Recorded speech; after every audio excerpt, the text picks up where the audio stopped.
ஒரு அரசியல் தலைவரோட அடையாளமா இருந்த அதே சின்னம் கடைசியில அவரோட உடலை அடையாளம் காட்டவும் உதவும்னு யாராவது நினைச்சு பார்த்திருப்பாங்களா? மகாராஷ்டிரா அரசியலோட தாதா என்று அழைக்கப்பட்ட அஜித் பவார் இன்னைக்கு ஒரு கோரமான விமான விபத்துல மறைஞ்சிருக்காரு. ஆனா அந்த விபத்து நடந்த இடத்துல எல்லாமே கருகி போய் கிடந்தப்போ ஒரு சின்ன கை கடிகாரம் தான் அது அஜித் பவார் தான்னு உறுதி செஞ்சிருக்கு. இது ஒரு தற்செயலான விஷயமா இல்ல விதியோட விளையாட்டா? இன்னைக்கு காலையில மும்பையிலிருந்து பாராமதிக்கு கிளம்புன அந்த விமானத்துக்கு என்ன ஆச்சு? விமானிக்கும் கட்டுப்பாட்டு அறைக்கும் கடைசியா நடந்த அந்த உரையாடல் என்ன? சிவில் விமான போக்குவரத்து அமைச்சகம் வெளியிட்டிருக்கிற அந்த அதிர்ச்சிகரமான தகவல்களை பத்தி தான் நாம இந்த வீடியோவில் முழுசா பார்க்க போறோம். மகாராஷ்டிரா அரசியல்ல அஜித் பவார் அப்படிங்கிறது ஒரு மிகப்பெரிய ஆளுமை. இன்னைக்கு காலையில வழக்கம் போல அவரோட அரசியல் பணிகளுக்காக மும்பையிலிருந்து பாராமதிக்கு தான் அவர் கிளம்பினாரு. பாராமதியில நடக்க இருந்த ஒரு முக்கியமான கட்சி கூட்டத்தில் கலந்துக்கிறது தான் அவரோட பிளான். இதற்காக விஎஸ்ஆர் வெஞ்சர்ஸ் நிறுவனத்துக்கு சொந்தமான பம்பார்டியர் லியர்ஜெட் 45 அப்படிங்கிற ஒரு சிறிய ரக தனி விமானத்தை பயன்படுத்தினாங்க. இதுல அஜித் பவாரோட சேர்த்து அவரோட ஒரு பாதுகாவலர், ஒரு உதவியாளர், அப்புறம் 2 பைலட்டுகள்னு மொத்தம் 5 பேர் இருந்திருக்காங்க. இங்கே ஒரு முக்கியமான விஷயம் என்னன்னா, அந்த விமானம் ரொம்ப பழசு கிடையாது. 2010ல தயாரிக்கப்பட்ட ஒரு நவீன ரக விமானம் தான். ஆனா அந்த 45 நிமிஷ பயணத்துல என்ன தப்பு நடந்தது? ஏன் அந்த விமானம் தரையிறங்கும் போது வெடிச்சு சிதறிச்சு? விபத்து நடந்த பாராமதி விமான நிலையத்திலிருந்து கிடைக்கிற தகவல்கள் ரொம்பவே பதட்டத்தை ஏற்படுத்துது. காலை 8:10 மணிக்கு மும்பை ஏர்போர்ட்ல இருந்து கிளம்புன விமானம் சரியா 8:34 மணிக்கு பாராமதி வான்பரப்புக்கு வந்திருக்கு. அப்போ அங்கே பயங்கரமான பனிமூட்டம் இருந்திருக்கு. இதுதான் இந்த விபத்துக்கு முதல் காரணமா சொல்லப்படுது. இங்கதான் ட்விஸ்ட். பொதுவாகவே இது மாதிரியான விஐபி விமானங்கள்ல அனுபவம் வாய்ந்த பைலட்டுகள் தான் இருப்பாங்க. இந்த விமானத்தை இயக்கினது ஷாம்பவி பதாக்கி அப்படிங்கிற பெண் பைலட். ரன்வே பக்கத்துல வரும்போது அவருக்கு ஓடுதளம் சரியா தெரியலன்னு கட்டுப்பாட்டு அறைக்கு தகவல் கொடுத்திருக்காரு. அவங்க கோ அரவுண்ட் பண்ண சொல்லி உத்தரவு போட்டிருக்காங்க. ஆனா அந்த ஒரு நிமிஷத்துல எல்லாமே தலைகீழா மாறிடுச்சு. சரி, இந்த விபத்து நடந்த அந்த ஸ்பாட்ல நிலைமை எப்படி இருந்ததுன்னு பாப்போம். அதுக்கு முன்னாடி நீங்க என்ன நினைக்கிறீங்க? நவீன தொழில்நுட்பங்கள் இருந்தும் கூட இந்த மாதிரி பனிமூட்டத்தால விபத்துகள் நடக்கிறத எப்படி தவிர்க்கலாம்? உங்களோட கருத்தை கமெண்ட்ல சொல்லுங்க. இப்போ விபத்து நடந்த இடத்துக்கு போவோம். விமானம் தரையிறங்க முயற்சி செஞ்சு முடியாம போன அந்த ஒரு நிமிஷத்துல ரன்வேயிலிருந்து வெறும் 100 மீட்டர் தூரத்துல பயங்கரமான சத்தத்தோட விமானம் கீழே விழுந்து நொறுங்கியிருக்கு. விழுந்த வேகத்துல எரிபொருள் டேங்க் வெடிச்சு தீப்பிடிச்சதால உள்ளே இருந்த 5 பேராலையும் தப்பிக்க முடியல. அங்கிருந்த மக்கள் ஓடி வர்றதுக்குள்ள எல்லாமே முடிஞ்சு போச்சு. கரும்புகை அந்த இடத்தையே மூடிடுச்சு. மீட்பு படையினர் உள்ளே போகவே ரொம்ப நேரமாச்சு. மீட்பு பணி முடிஞ்சு உடல்களை எடுத்தப்போ யாரையும் அடையாளம் காண முடியாத அளவுக்கு கருகி போயிருந்தாங்க. அங்கேதான் ஒரு உணர்ச்சிகரமான விஷயம் நடந்தது.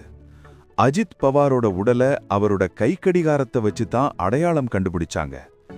ஆச்சரியமான விஷயம் என்னன்னா, அஜித் பவாரோட தேசியவாத காங்கிரஸ் கட்சியோட சின்னமே கடிகாரம்தான். கட்சிக்காக எந்த சின்னத்தை அவர் போராடி வாங்கினாரோ அதே கடிகாரம்தான் கடைசியில அவரோட உடலை அடையாளம் காட்டவும் உதவியிருக்கு. இது அங்கிருந்த கட்சி தொண்டர்கள் மத்தியில பெரிய சோகத்தை ஏற்படுத்தியிருக்கு. அவரோட உதவியாளர் மற்றும் பாதுகாவலரோட உடல்களும் அவங்க போட்டிருந்த ட்ரெஸ் மற்றும் அவங்க கிட்ட இருந்த சில பொருட்களை வச்சு தான் உறுதி செய்யப்பட்டிருக்கு. இப்போ டிஜிசிஏ, அதாவது சிவில் விமான போக்குவரத்து இயக்குநரகம் கொடுத்திருக்கிற அறிக்கையை டீப்பா பார்ப்போம். அந்த அறிக்கையில ஒரு முக்கியமான டைம்லைன் கொடுத்திருக்காங்க. 8:34 மணிக்கு பைலட் ஷாம்பவி கட்டுப்பாட்டு அறைக்கு பேசுறாங்க. ரன்வே சரியா தெரியல அப்படிங்கிறது தான் அவரோட கவலை. அப்போ கட்டுப்பாட்டு அறையில இருந்த அதிகாரி என்ன சொல்றாருன்னா, இப்போதைக்கு 3000 மீட்டர் தூரம் வரைக்கும் விசிபிலிட்டி இருக்கு, தாராளமா தரையிறக்கலாம்னு சொல்றாரு. ஆனா தரையில இருக்கிற ஒருத்தருக்கு தெரிகிற பார்வை திறனும் மேல இருந்து வர்ற பைலட்டுக்கு தெரிகிற பார்வையும் ஒன்னா இருக்காது. இங்கேதான் கம்யூனிகேஷன்ல ஒரு கேப் விழுந்திருக்கலாம்னு சந்தேகிக்கப்படுது. அந்த அறிக்கையில அடுத்து சொல்லப்பட்டிருக்கிற விஷயம்தான் ரொம்ப முக்கியம். முதல் தடவை தரையிறங்க முடியாம போனப்போ கோ அரவுண்ட் முறைப்படி மறுபடி மேல பறந்து அப்புறமா வரலாம்னு பைலட் பிளான் பண்றாங்க. இது விமானத்துறையில ரொம்ப சாதாரணமான ஒரு நடைமுறைதான்.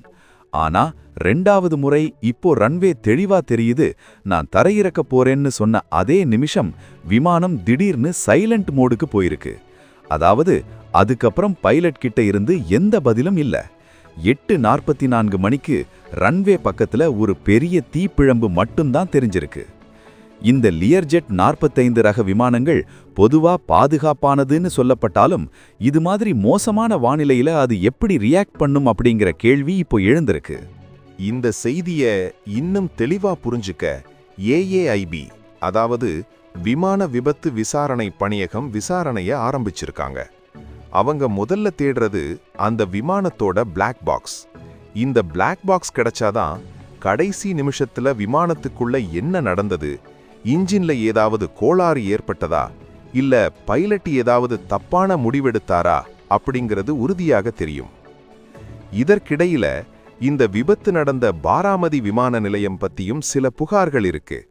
அங்கே நவீன தரையிறங்கும் வசதிகள், அதாவது இன்ஸ்ட்ருமெண்ட் லேண்டிங் சிஸ்டம் முழுமையா செயல்படலையா அப்படிங்கிற கோணத்திலையும் விசாரணை நடக்குது. அஜித் பவாரோட இந்த திடீர் மறைவு மகாராஷ்டிரா அரசியல்ல ஒரு மிகப்பெரிய வெற்றிடத்தை உருவாக்கியிருக்கு. இதோட பின்னணிய நாம கொஞ்சம் திரும்பி பார்க்கணும். ஏன்னா அஜித் பவார் அப்படிங்கிறது சாதாரண ஒரு அரசியல்வாதி கிடையாது. மகாராஷ்டிராவில் அதிக தடவை, அதாவது 6 முறை துணை முதல்வராயிருந்த பெருமை அவருக்கு உண்டு. கடந்த 2023ல் அவரோட சித்தப்பா சரத்பவார் கூட ஏற்பட்ட கருத்து வேறுபாட்டால கட்சியை உடைச்சிக்கிட்டு வந்து பாஜக கூட்டணியில சேர்ந்தார். அப்போ நடந்த அந்த அரசியல் அதிரடிகள் இன்னைக்கும் யாராலும் மறக்க முடியாது. தேர்தல் ஆணையம் வரைக்கும் போய் போராடி கட்சியோட பேரையும் சின்னமான கடிகாரத்தையும் அவர்தான் தக்க வச்சுக்கிட்டார். 2024 சட்டசபை தேர்தல்ல கூட அவரோட கட்சி 41 இடங்கள்ல ஜெயிச்சு அவர் மீண்டும் துணை முதல்வரா பொறுப்பேற்றார். மகாராஷ்டிரா அரசியலோட ஒரு முக்கியமான முடிவெடுத்தும் சக்தியா அவர் இருந்தார். இன்னைக்கு அவர் மறைஞ்சதுக்கு அப்புறம் அவரோட 41 எம்எல்ஏக்களோட நிலைமை என்ன, அவரோட அரசியல் வாரிசு யாரு, கட்சி செதறிடுமா இல்ல சரத்பவார் கூட மறுபடி இணையுமா, இப்படி ஏகப்பட்ட கேள்விகள் இப்போ எழுந்து நிக்குது. ஆனா இப்போதைக்கு ஒட்டுமொத்த மகாராஷ்டிராவும் சோகத்துல இருக்கு. முதல்வர் ஏக்நாத் ஷிண்டேவும் துணை முதல்வர் தேவேந்திர பட்னாவிஸும் விபத்து நடந்த இடத்துக்கு நேர்ல போயிருக்காங்க. பொதுவாகவே இந்தியாவில் இது மாதிரி விஐபிக்கள் பயணிக்கும் விமானங்கள் விபத்துக்குள்ளாவது இது முதல் முறை கிடையாது.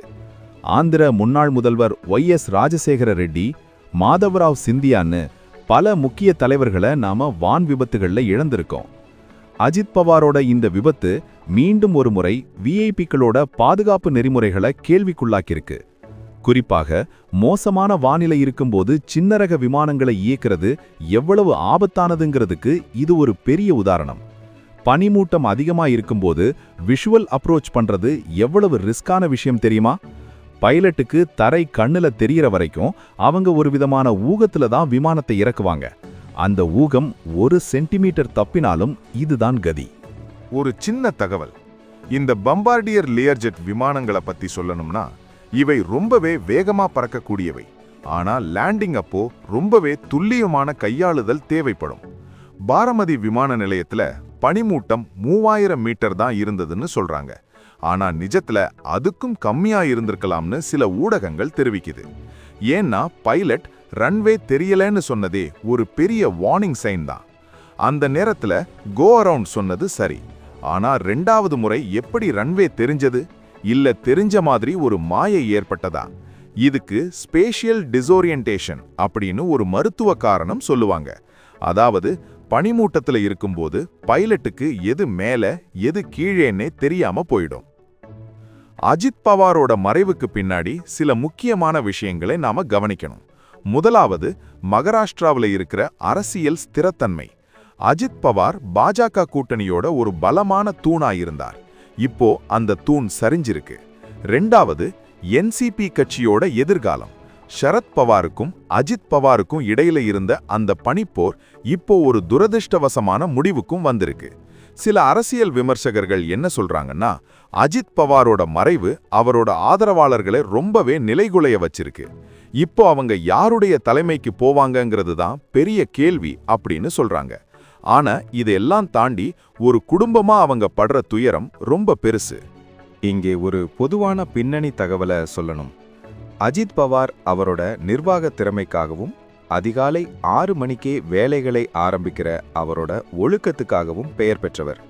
அதே மாதிரி அவர் போன அந்த விமானம் காலை 8 மணிக்கு கிளம்புனதிலேயே அவரோட அந்த சுறுசுறுப்பு தெரியுது. ஆனா அதே சுறுசுறுப்பு இன்னைக்கு ஒரு விபத்துல முடிஞ்சதுதான் கொடுமை. அரசு தரப்புல இப்போ உயர்மட்ட விசாரணைக்கு உத்தரவிடப்பட்டிருக்கு. இந்த விபத்துல பலியான பைலட்டுகளோட பின்னணி, அவங்க கடைசியா எடுத்த ஓய்வு நேரம், விமானத்தோட பராமரிப்பு ரெக்கார்டுகள் என எல்லாமே இப்போ ஸ்கேன் செய்யப்படுது. VSR வெஞ்சர்ஸ் நிறுவனம் இது பத்தி இன்னும் அதிகாரப்பூர்வமா எந்த விளக்கமும் கொடுக்கல. இந்த விபத்து பத்தி மக்கள்கிட்ட சில சந்தேகங்கள் இருக்கு. அத FAQ பாணியில பாப்போம். நவீன விமானங்கள்ல ஆட்டோமேட்டிக் லேண்டிங் வசதி இருக்காதா? இருக்கும். ஆனா அதுக்கு அந்த ஏர்போர்ட்ல ILS வசதி இருக்கணும். பாராமதி போன்ற சிறிய ஏர்போர்ட்டுகள்ல இது எல்லா நேரமும் முழுமையா வேலை செய்யாது. அஜித் பவார் ஏன் தனி விமானத்துல போனாரு? அரசு முறை பயணங்கள் மற்றும் அரசியல் அவசரங்களுக்காக துணை முதல்வர் அந்தஸ்தில் இருப்பவங்க தனி விமானம் பயன்படுத்துறது ஒரு வழக்கமான நடைமுறைதான். அடுத்து என்ன நடக்கும்? DGCA அவங்களோட இறுதி அறிக்கையை தாக்கல் செய்ய 1 வாரம் ஆகலாம். அது வரைக்கும் யூகங்களை நம்ப வேண்டாம்னு அரசு சொல்லியிருக்கு. மொத்தத்துல மகாராஷ்டிரா அரசியலோட ஒரு சகாப்தம் இன்னைக்கு ஒரு கைக்கடிகாரத்தோட அடையாளத்தோட முடிவுக்கு வந்திருக்கு. அஜித் பவாரோட இழப்பு அவரோட குடும்பத்துக்கும் கட்சிக்கும் மட்டும் இல்லாம மாநிலத்துக்கே ஒரு பெரிய இழப்பு தான். ஒரு சின்ன தப்பு, ஒரு சில நொடிகள்ல நடக்கிற மாற்றம் எப்படிப்பட்ட பாதிப்புகளை ஏற்படுத்துதுங்கிறதுக்கு இந்த விபத்து ஒரு கசப்பான பாடம். நீங்க அஜித் பவாரோட அரசியலை எப்படி பார்க்கறீங்க? அவரோட மறைவு மகாராஷ்டிரா அரசியல்ல என்ன மாதிரியான மாற்றங்களை உருவாக்கும்னு நினைக்கிறீங்க? மறக்காம உங்க பதில கமெண்ட்ல சொல்லுங்க. அடுத்த ஒரு முக்கியமான வீடியோவில் சந்திப்போம்.